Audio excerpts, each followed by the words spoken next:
In this tutorial, I'm going to walk you through the new Colorway UI. On the left, we have a docked menu with a sheet and item tree and the Variations tab.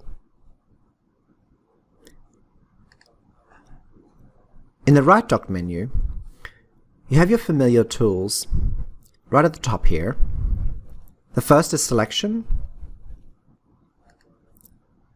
Pan, Add a text item, Place,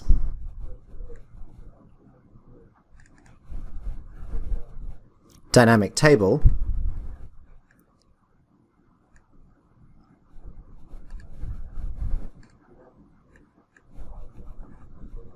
Dynamic Palette, Dynamic Contact Sheet,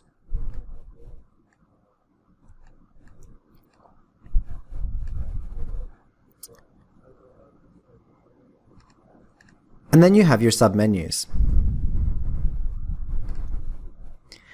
You'll notice that the submenu changes depending on what you're clicking on. So it's different if you're clicking on a sheet, an item, or an item part. It's also different if you're clicking on an image, or a text item, or a dynamic item. If you click on a sheet, you have your color picker, and by default, the advanced settings are hidden. Just click on the More button to reveal more. You have your palettes, color libraries or master palettes, dynamic mode, and the display tab. When I click on a DCI item, I also get the variant tab,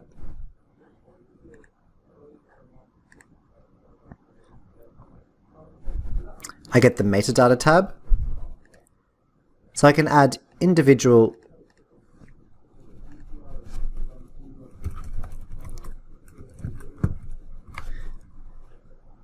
metadata to an item or to a part. I also have the display tab and the lighting and effects editor. If I click on the part, I have the additional texture layer where I can then apply textures to every single part.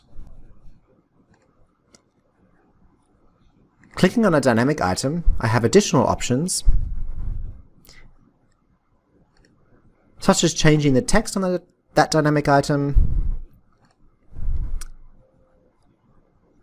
details specific to that dynamic item, so in this case, the contact sheet details, and I still have some of the other items as well. With a text item, I have variants, where I can link to a spreadsheet or a text item. I also have the validation tab, where I can add a spreadsheet and create a drop-down on my sheet. For dynamic palettes, I have the palette tab, where I can add names for my palettes or color names.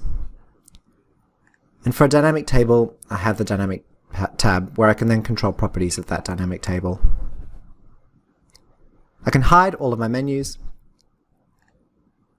and I can also change the orientation to have them stacked. And again, when I click on different items, you can see that different menus are being displayed in the stacked view.